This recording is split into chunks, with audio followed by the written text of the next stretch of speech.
በየቀኑ በምታደርጉት አንድ ቀላል ነገር ሳታውቁት የራሳችሁን አእምሮ እያጠፋችሁት ቢሆንስ? ዛሬ ጠዋት ከእንቅልፋችሁ ስትነቁ የሰራችሁት ነገር ወደፊት የማስታወስ ችሎታችሁን ሙሉ በሙሉ ሊያሳጣችሁ እንደሚችል ብነግራችሁ ታምኑኛላችሁ? አብዛኞቻችን የአእምሮ መድከምና የመርሳት በሽታ በእድሜ ምክንያት ብቻ የሚመጣ ይመስለናል። ነገር ግን እውነታው ከዚህ ፈጽሞ የተለየ ነው። እስኪ ከመጀመራችን በፊት አንድ ጥያቄ ልጠይቃችሁ። እናንተ ምን ይመስላችኋል? አእምሮአችንን በከፍተኛ ሁኔታ የሚጎዳው ዋነኛው የዕለት ተዕለት ልማዳችን ይመስላችኋል? ከዚህ ጀርባ ያለው ሚስጥር ምን እንደሆነ ትገምታላችሁ? አሁኑኑ ቪዲዮ ለሰከንድ አቁሙና ግምታችሁን ከታች ባለው ኮሜንት መስጫ ላይ ጻፉልኝ። የሰው ልጅ አእምሮ በድንገት አይበላሽም። ይልቁንም በየቀኑ በምናደርጋቸው ትናንሽና ምንም አይደሉም ብለን በምናስባቸው ልማዶች ቀስ በቀስ ይሞታል። ዛሬ የምንመለከተው እነዚህን በየቀኑ የምንሰራቸውን ነገር ግን በሳይንስ አእምሮን እንደሚያጠፉ የተረጋገጡትን አስደንጋጭ ልማዶች ነው። ነገር ግን ይህ ገና መጀመሪያ ብቻ ነው። ቪዲዮውን እስከ መጨረሻ ስትመለከቱ ራሳችሁን እንደምትታደጉ ትገነዘባላችሁ። ዘና በሉ፣ በጥሞና ተከታተሉ፣ ምክንያቱም ከዚህ በኋላ የሚመጣው ይበልጥ ያስደንቀናል። እናንተ ብትሆኑ ምን ታደርጉ ነበር? የምትወዱት ጣፋጭ ምግብ ቀስ በቀስ አእምሯችሁን እያደነዘዘ መሆኑን ብታውቁ።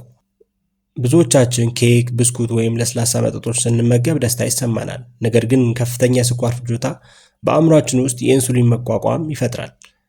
ይህ ማለት አእምሯችን በደም ውስጥ ያለውን ስኳር መጠቀም ያቅተውና በምግብ እጥረት ይራባል ማለት ነው። ይህ እንዴት ሊሆን ቻለ ብላችሁ ታስባላችሁ? ጥናቶች እንደሚያሳዩት ፋብሪካ ውስጥ በከፍተኛ ሁኔታ የተቀነባበሩ ምግቦች ወይም አልትራ ፕሮሰስድ ፉድ መመገብ ምንም እንኳን ሌላ ጤናማ ምግብ ብንመገብ የትኩረትና የአስተሳሰብ ፍጥነታችንን በከፍተኛ ሁኔታ ይቀንሰዋል። የተቀነባበሩ ምግቦችን መጠን በ10 በመቶ ብቻ መጨመር የትኩረት አቅምን በግልጽ እንዲቀንስ ያደርጋል። ከዚህ በተጨማሪ ነጭ ዱቄት ፋይበሩ ስለሚወጣለት በደማችን ውስጥ ያለውን የስኳር መጠን በፍጥነት እንዲጨምርና ወዲያው እንዲያሽቆለቁል በማድረግ አእምሯችንን ያዳክመዋል። በተጨማሪም በአመጋገባችን ውስጥ ኦሜጋ 6 የያዙ የፋብሪካ ዘይቶች እንደ ሱፍ፣ አኩሪ አተር እና በቆሎ ዘይት በአእምሯችን የሕዋስ ግድግዳ ላይ ጠቃሚ የሆኑ ኦሜጋ 3 ቦታ ይወስዳሉ። ይህ ሲሆን የአእምሮ ሕዋሳቶቻችን የመተጣጠፍ አቅም ያጡና ጠንካራ ስለሚሆኑ የመረጃ ልውውጣቸው ይስተጓጎላል። እንዲሁም የአእምሮ ብግነት ወይም ኒውሮ ኢንፍላሜሽን ይፈጠራል። ለማሳያ ያህል አንድ የቢሮ ሰራተኛን እንደ ምሳሌ እንውሰድ። ጠዋት ላይ ቁርስ መብላት ትቶ በ10 ሰዓት ላይ አንድ ጣፋጭ ኩኪስና ቡና ብቻ የሚወስድ ሰው ይህ ሰው ስኳሩ ጉልበት ይሰጠኛል ብሎ ያስብ ይሆናል። ነገር ግን በሳይንስ አእምሯችን ይህን አይነት ከፍተኛ ስኳር መጠን ሲቀበል ወዲያውኑ ብሬን ፎግ ወይም የአእምሮ መደብዘዝ ይፈጠራል። ቀኑን ሙሉ እንደ ድካም፣ እንደ መዘናጋት፣ እንደ ትኩረት መበታተን ይሰማዋል። ይህ ሰው በየቀኑ የሚያደርገው ትንሽ የሚመስል ልማድ የአእምሮን አቅም በቁጥር እንደሚያሳንሰው ያውቅ። እርሶስ በየቀኑ በምግቦቹ በኩል አእምሮት እያዳከሙት ይሆን? አእምሯችሁ 75 በመቶ ከውሃ የተሰራ ነው። ነገር ግን ከ1 እስከ 2 በመቶ የሚሆነው የውሃ እጥረት ወይም ዲሃይድሬሽን ሲያጋጥማችሁ ትኩረታችሁ ይከፋፈላል። የአጭር ጊዜ ማስታወሳችሁም ይስተጓጎላል። ይባስ ብሎ ደግሞ የሰርክ ወይም ክሮኒክ ዲሃይድሬሽን የአእምሮ መጠንን ያኮማትረዋል። ይህ መኮማተር ደግሞ ለራስ ምታት፣ ለድካምና ለአስተሳሰብ መዘግየት ይዳርጋል። አሁን ደግሞ ወደ እንቅልፍ እንምጣ። እንቅልፍ ማጣት ዝም ብሎ የድካም ስሜት ብቻ ይመስላችኋል? በፍጹም። አእምሯችን የራሱ የሆነ የቆሻሻ ማጽጃ ስርዓት ወይም ሊምፋቲክ ሲስተም አለው። ጥልቅ እንቅልፍ ወይም ዲፕ ስሊፕ በምንተኛበት ጊዜ አእምሯችን ውስጥ ያሉ አስትሮሳይት የተባሉ አጋዥ ሕዋሳት መጠናቸውን እስከ 60 በመቶ በማሳነስ ክፍተት ይፈጥራሉ። በዚህ ክፍተት ውስጥ የአእምሮ ፈሳሽ በፍጥነት በመዘዋወር በቀን ውስጥ የተከማቸውን ቆሻሻና አማይሎይድ ቤታ የተባለውን መርዝ አጥቦ ያስወግዳል። በቂ እንቅልፍ የማታገኙ ከሆነ ግን ይህ ቆሻሻ በአእምሯችሁ ውስጥ ይከማቻል።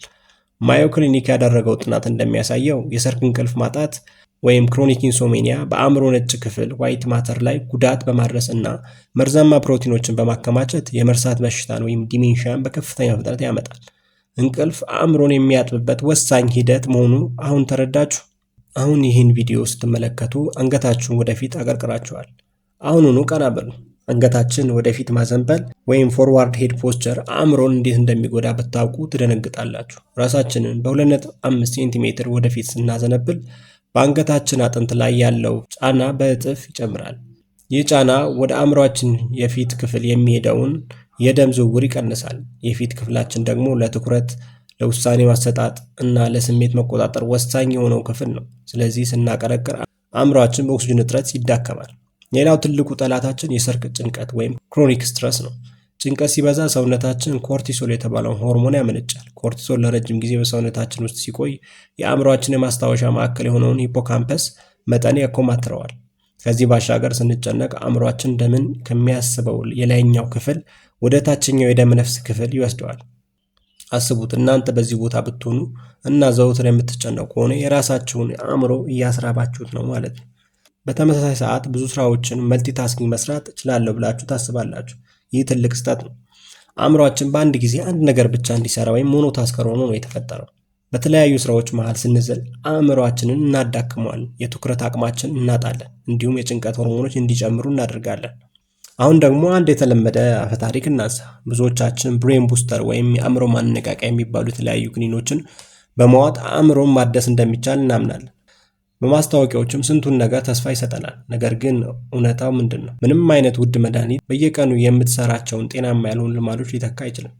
አእምሮን የሚያድሰው እና የሚያሻሽለው ትክክለኛው ምግብ፣ ጥልቅ እንቅልፍና እንቅስቃሴ እንጂ ከፋርማሲ የሚገዙ ኬሚካሎች አይደሉም።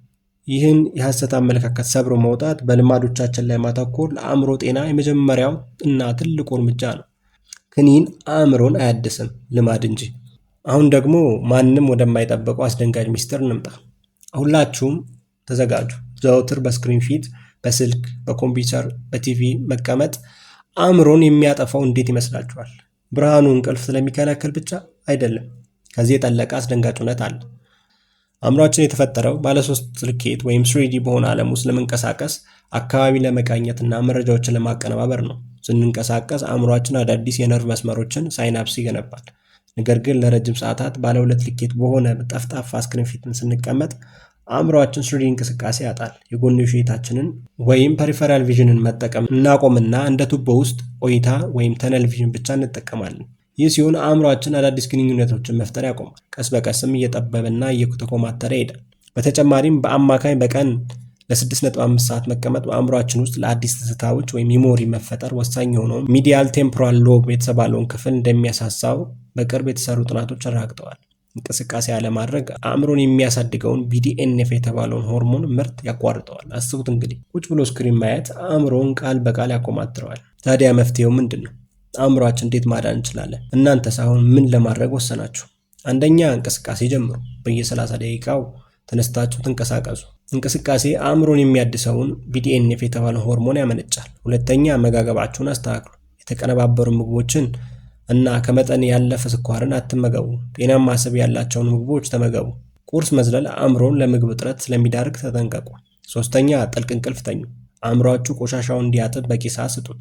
ጭንቅላትን ተሸፍኖ መተኛት ኦክስጅን ስለሚቀንስ ይህንን አስወግዱ። አራተኛ፣ ውሃ ጠጡ። አእምሯችሁ እንዳይኮማተር በየቀኑ በቂ ውሃ ጠጡ። አምስተኛ፣ ማህበራዊ ግንኙነት ፍጠሩ። ብቸኝነት ወይም ሶሻል አይዞሌሽን የአእምሮን ግራጫ ክፍል ስለሚያሳሳና ለስትሮክ ስለሚያጋለጥ ከሰዎች ጋር ተነጋገሩ፣ ተገናኙ።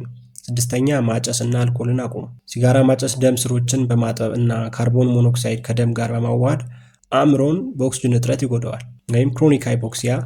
አልኮል ደግሞ የአእምሮን ነጭ ክፍል በቀጥታ ያጠፋል። ህይወታችሁን የመቀየር አቅም በእጃችሁ ይልቁንም በአእምሯችሁ ውስጥ ነው ያለው። አንዳንድ ሰዎች እኔ የተፈጠርኩት እንዲህ ነው መለወጥ አልችልም ይላሉ። ነገር ግን በሳይንስ ይህ ፈጽሞ ስህተት ነው። እኛ ትላንት የነበርነው ሰዎች አይደለንም። በየቀኑ አዲስ የነርቭ መስመሮች ወይም ሳይናፕስ በመገንባት ራሳችንን በአዲስ መልክ መፍጠር እንችላለን። በየቀኑ የምታደርጓቸው ትናንሽ ውሳኔዎች አእምሯችሁን ወይ ይገነቡታል አሊያም ያፈርሱታል። ምርጫው እናንተ ነው። እስኪ አሁን በድጋሚ ኮሜንት ላይ ጻፉልኝ። ዛሬ ከሰማችኋቸው አጥፊ ልማዶች ውስጥ የትኛውን አሁኑን ለማቆም ወሰናችሁ? እናንተስ የትኛውን ልማድ ነው ቶሎ ማስተካከል የምትፈልጉት? ሐሳባችሁን ከታች አካፍሉኝ። እያንዳንዳችሁን አነባለሁ። ይህ ቪዲዮ ጠቃሚ ሆኖ ካገኛችሁት ለቤተሰቦቻችሁና ለጓደኞቻችሁ ሼር በማድረግ አእምሯቸውን እንዲታደጉ እርዷቸው። አዳዲስና አስገራሚ መረጃዎች እንዳይመልጧችሁ አሁኑኑ ሰብስክራይብ አድርጉ። እንዲሁም የደወል ምልክቷን ተጫኑ። በሌላ አስገራሚ ቪዲዮ እስክንገናኝ ጤናማ አእምሮና ደስተኛ ህይወት ይሁንላችሁ።